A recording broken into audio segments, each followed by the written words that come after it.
Assalamualaikum warahmatullahi wabarakatuh. Perkenalkan, nama saya Windu Imin Cahya Jalur Putra, SKPNS MKep. Saya sebagai salah satu dosen tetap di Fakultas Kedokteran Program Studi D3 Keperawatan Universitas Tadulako. Saat ini saya mengikuti proses sertifikasi dosen yang diselenggarakan oleh Kemendikbud periode tahun 2026. Pada kesempatan ini, saya akan menyampaikan salah satu mata kuliah yang saya ampu, yaitu Keperawatan Medikal Bedah 1. Dengan teknik pengajaran yang saya gunakan adalah delivery, interaction, dan assessment. Pemaparan ini saya buat sebagai pernyataan diri dosen dalam unjuk kerja Tridharma Perguruan Tinggi atau PDB UKTPT di bidang pengajaran. Mata kuliah Keperawatan Medikal Bedah 1 ini merupakan kelompok mata kuliah inti pada semester 3 di D3 Keperawatan Universitas Tadulako dengan bobot 3 SKS dengan kode mata kuliah khusus N0131911025. Mata kuliah ini menguraikan tentang konsep dan perspektif keperawatan medikal bedah, peran perawat medikal bedah, mengenal program dalam penanggulangan penyakit tropis, program pemerintah dalam penanggulangan penyakit HIV/AIDS, serta program pemerintah dalam penanggulangan penyakit endemis. Selain itu, pembahasan tentang masalah kesehatan yang lazim terjadi pada usia dewasa, baik yang bersifat akut maupun kronik, yang meliputi gangguan fungsi tubuh dengan berbagai penyebab patologis. Sistem pembelajaran perkuliahan Keperawatan Medikal Bedah 1 diselenggarakan secara luring. Tatap muka perkuliahan sebanyak 16 kali pertemuan selama 1 semester. Sistem pembelajaran mata kuliah ini adalah student center learning, di mana mahasiswa menjadi pusat aktivitas mahasiswa belajar dan dosen sebagai fasilitator. Selain itu, terdapat sistem pembelajaran problem based learning, di mana mahasiswa mampu melakukan pemecahan masalah nyata yang terjadi di masyarakat, sehingga bisa membentuk integrasi antara teori dan praktek. Metode pembelajaran mata kuliah Keperawatan Medikal Bedah 1 berupa ceramah, ini untuk membangun pemahaman konseptual tentang keperawatan medikal bedah. Kemudian ada diskusi, kelompok, dan studi kasus yang mendorong kolaborasi mahasiswa dalam menyelesaikan suatu kasus. Selanjutnya ada project learning, di mana mahasiswa mampu menyusun asuhan perawatan medikal bedah sebagai aplikasi dari materi yang telah dipelajari. Sistem penilaian ini terdiri dari term-based learning, term-based project atau case study itu sebanyak 30%, di mana penelitian ini meliputi tugas, presentasi, dan diskusi. Partisipasi dalam kelas atau keaktifan sebesar 10%, kuis 20% yang dilakukan setiap akhir pokok bahasan, serta UAS 40%. Penilaian dilakukan secara objektif berdasarkan indikator seperti penetapan ketepatan dan penguasaan materi, partisipasi aktif, serta kemampuan dalam menganalisis studi kasus dengan menggunakan rubrik penilaian yang terukur. Hasil penilaian saya akan sampaikan kembali kepada mahasiswa sebagai pembalik untuk meningkatkan kualitas pembelajaran. Mata kuliah ini mempunyai 3 cabang pembelajaran lulusan, yaitu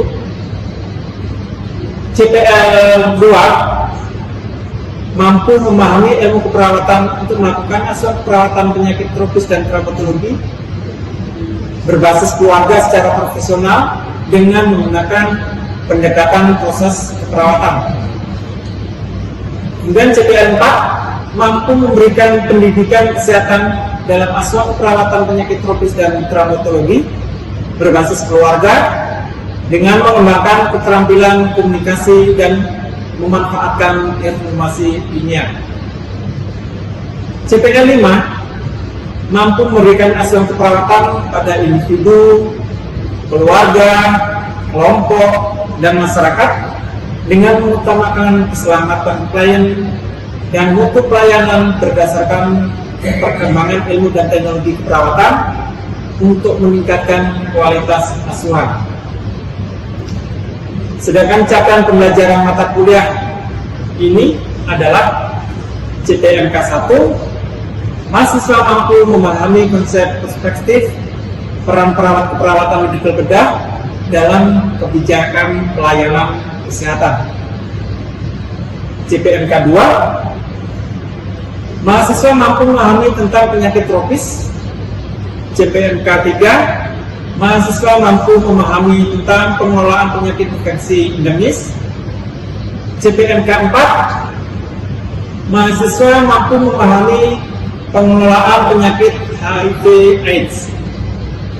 CPNK 5, mahasiswa mampu memahami pengelolaan pasien gangguan kebutuhan oksigen, kebutuhan cairan, kebutuhan nutrisi, kebutuhan eliminasi akibat patologi pernafasan, kardiovaskuler, perkemian, metabolik, endokrin, dan sistem pencernaan. Adapun materi pembelajarannya adalah materi pembelajaran 1, konsep dan perspektif perawatan medikal bedah.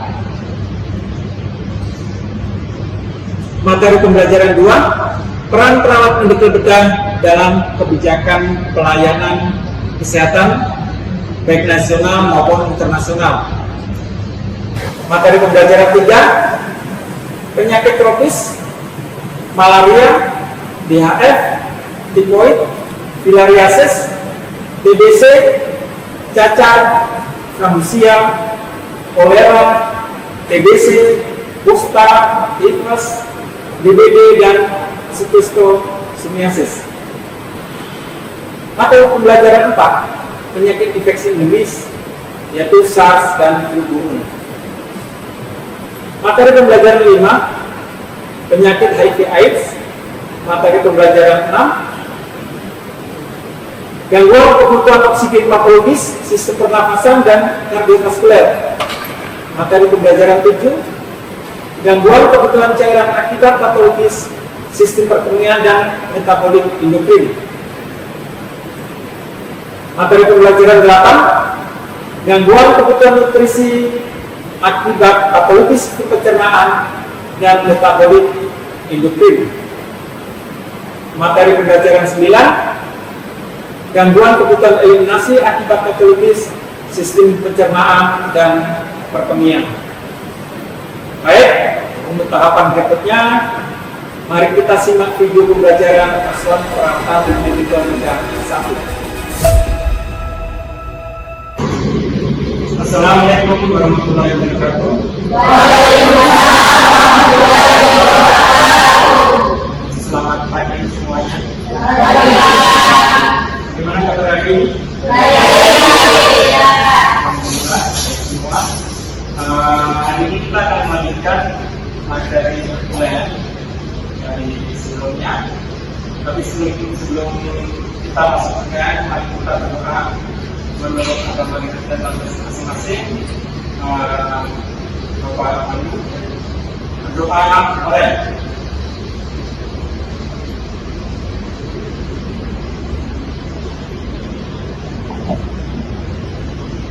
selesai. Sebelumnya Bapak absen dulu ya. Dulu bicara para bagaimana? Ya. Di bagiannya Ekrisa Encela Justini Rahma dilanjutkan untuk Kaidah Muhammad Rizky Nurul Jabar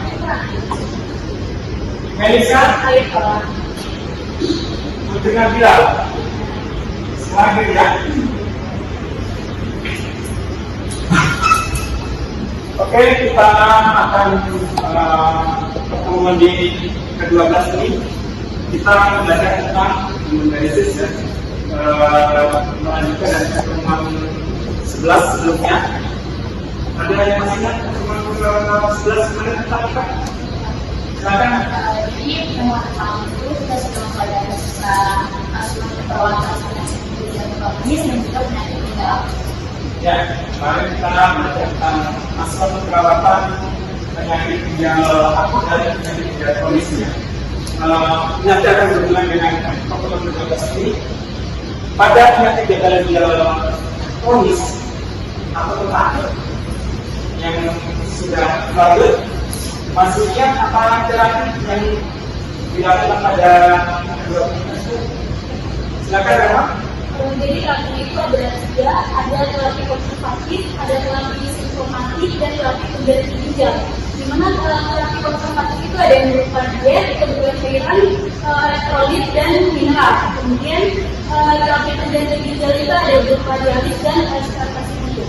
Ya, ingat sekali bahwa penyakit ginjal kronik atau kronik dialisis maupun penyakit ginjal akut itu pada keadaan tertentu atau stadium akhir itu dilakukan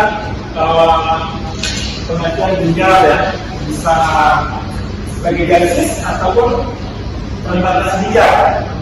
Sekarang kita bicara tentang dialisis. Dialisis adalah yang tidak hemodialisis sendiri. Kita akan masuk ke dialisis. Di sini kita perhatikan ya, ada gambar pasien yang sedang dihemodialisis dengan mesinnya. Prosesnya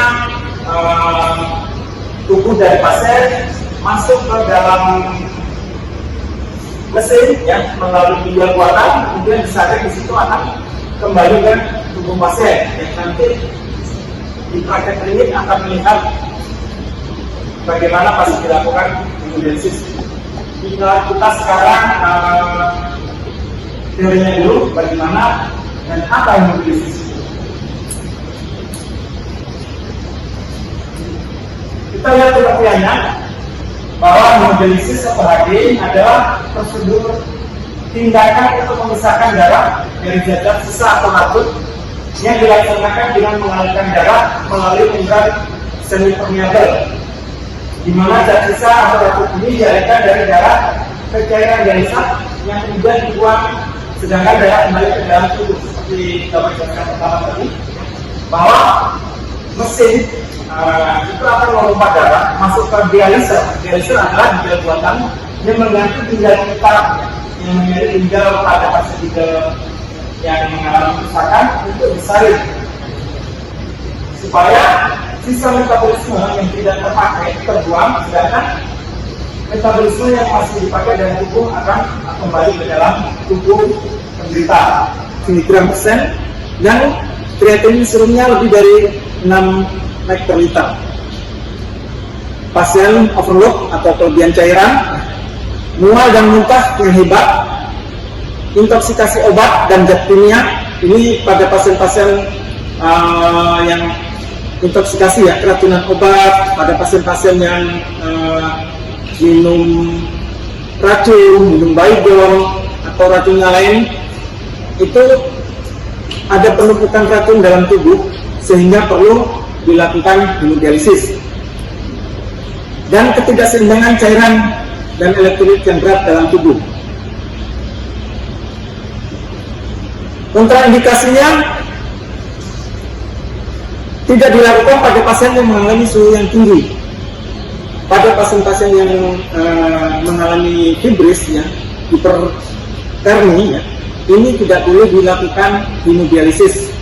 Karena kalau dilakukan hemodialisis nanti darahnya akan lisis ya, pecah, itu akan membahayakan pasien.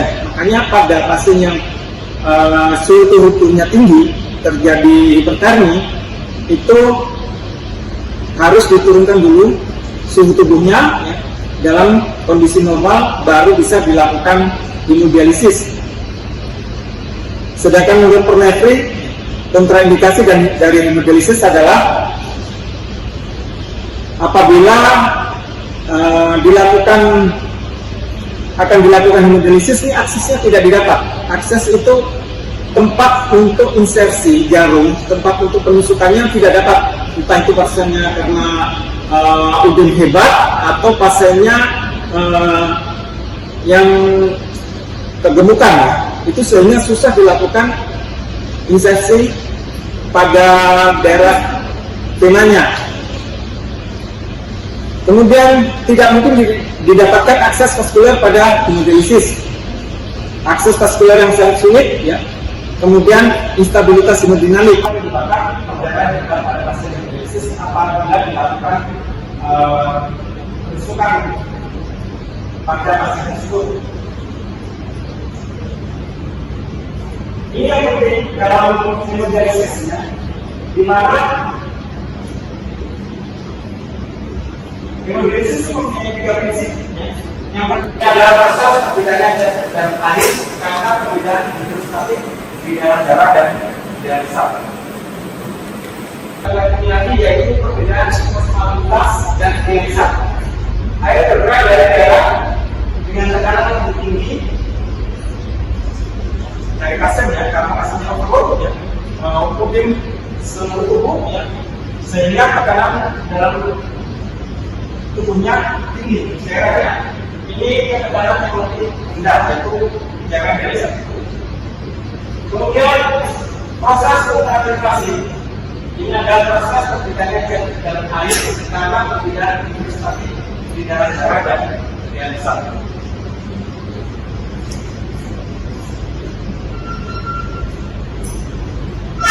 Ini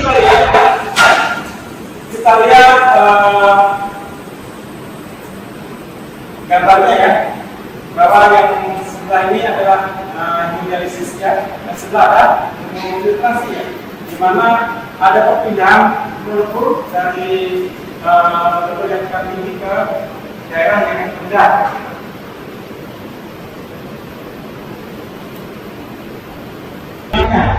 Sehingga apabila itu gampang besar pembedarannya, maka dipakai yang namanya tambutnya ya, dipasang pada alat seperti selang, dihubungkan antara vena dan arteri. Jadi satu antara vena dan arteri.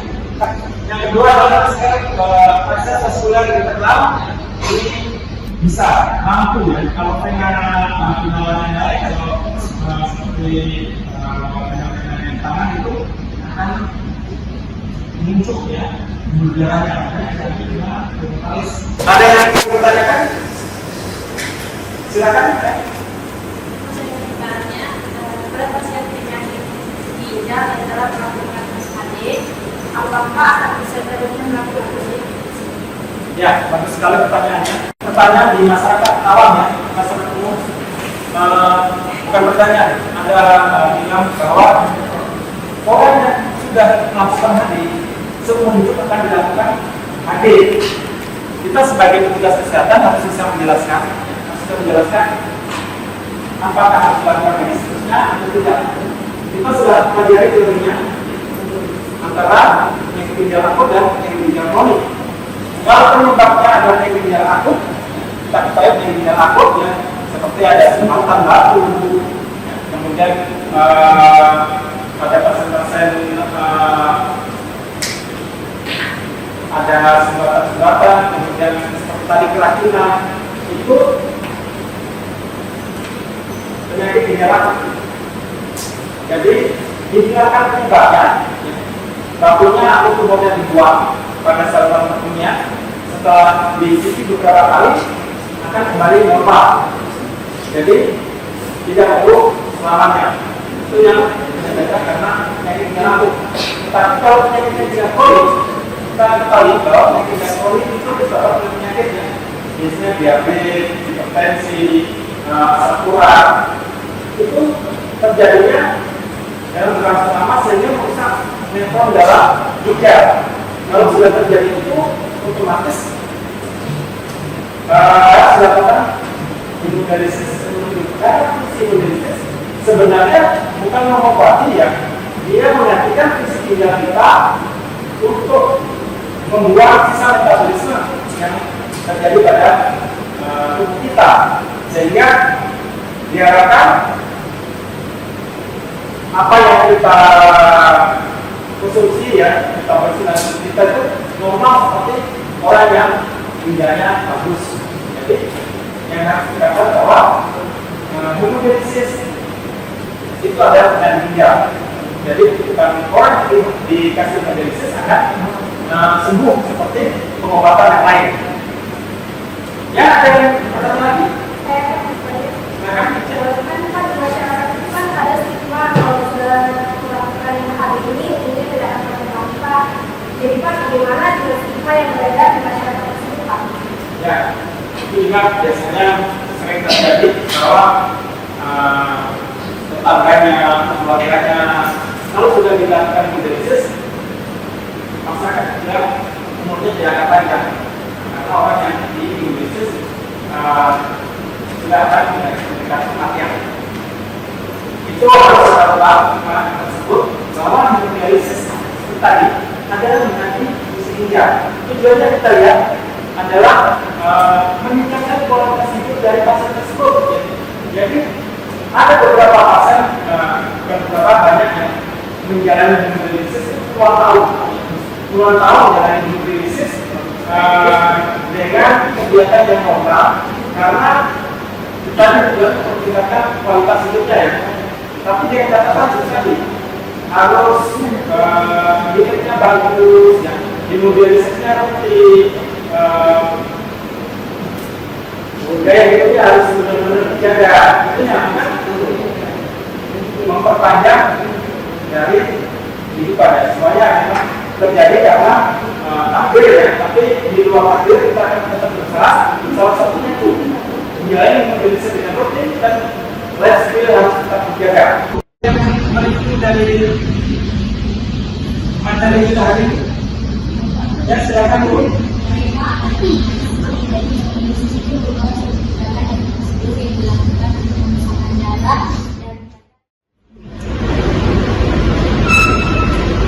Dan hari ini kita lakukan penelitian dari pertemuan ini, kita lanjutkan masuk ke pertemuan ke-13 dengan materi yang lain. Terima kasih atas perhatiannya. Assalamualaikum warahmatullahi wabarakatuh dan selamat siang. Waalaikumsalam warahmatullahi wabarakatuh.